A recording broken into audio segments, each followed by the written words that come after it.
Hi there, mathematicians, teachers, and students. I am Paulo Suarez, and today, me and Ethan C. will give you a short talk on the Pythagorean theorem. So, the Pythagorean theorem is a well known formula used in finding the unknown sides of a triangle.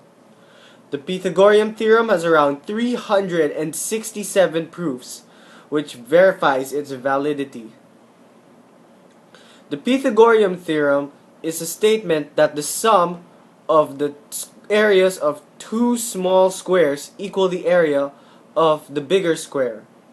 In algebraic terms, a squared plus b squared equals c squared, wherein c is the hypotenuse, while a and b are the legs of the triangle. The theorem plays a very important role in Euclidean geometry, which is the basic foundation of modern mathematics.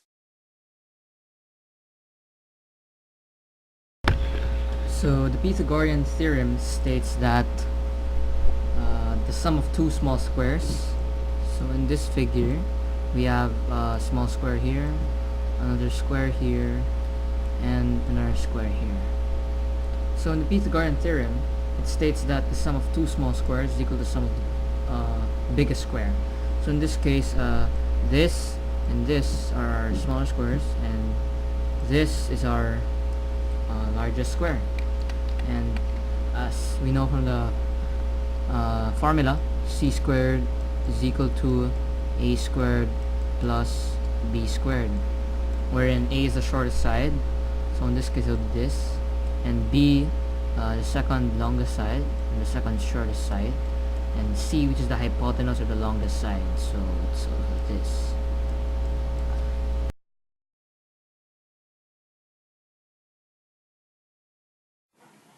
Hello there everybody, and today I will be discussing the Pythagorean theorem does exist through proof number 72. In proof number 72, it uses basic geometric shapes such as a triangle, which is a right angle, and a big square, another square here, and a smaller square here. But in proof number 72, these shapes are broken down or are cut down, such as this.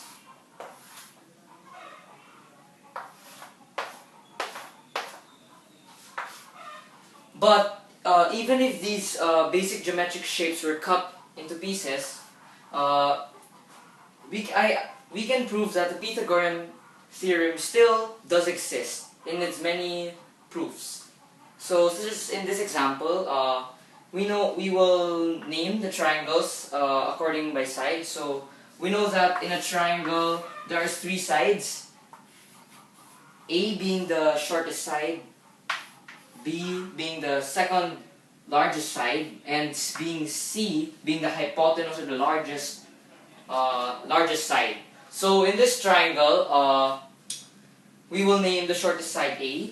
So this will be A, and the second longest side B, and the hypotenuse, of the longest side of the triangle, C.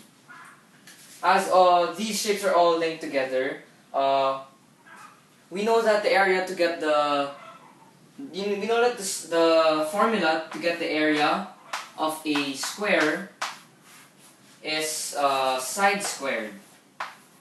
So as here, so to get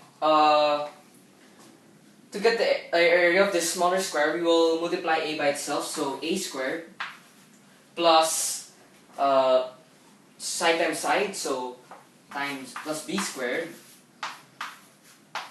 is equal to c times c, which is also c squared. And thus, the Pythagorean theorem does exist through proof number 72.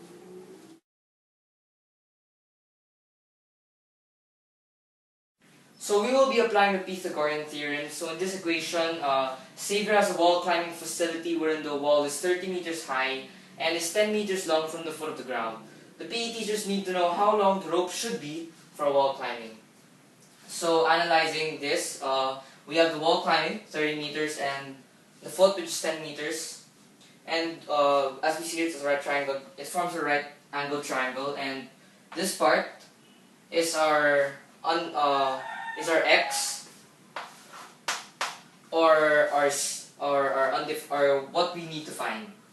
So we know that there's a triangle, and we know the formula is c squared is equal to a squared plus b squared, wherein c squared is the side that we want to know. So we will assign algebraic terms such as this will become a, and this will become b because this is the shortest side and this is the second longest side, and of course this will become c squared, our hypotenuse. So solving, we know that 10 a squared, so 10 times 10, so 10 squared plus 30 squared is equal to our c squared, or our hypotenuse. Solving again, so this will become 100 plus 900 is equal to c squared, and adding the terms, so this will become 1000 is equal to c squared. So if we will square root both sides, so this will become the square root of 1000, and this will become square root of c squared. And the square root of c squared will become c, as we know that c squared is c times c, and this will as 100 times 10. And we know that the square root of 100, let me show it clear, and we know that the square root of 100 is 10, so this will become 10 square root of 10 is equal to c. So thus, the PE teachers, the rope that the PE teachers will be needing for wall climbing will be 10 square root of 10 meters long. So thus, we have used the Pythagorean theorem, c squared is equal to a squared plus b squared, to solve this equation. Thank you.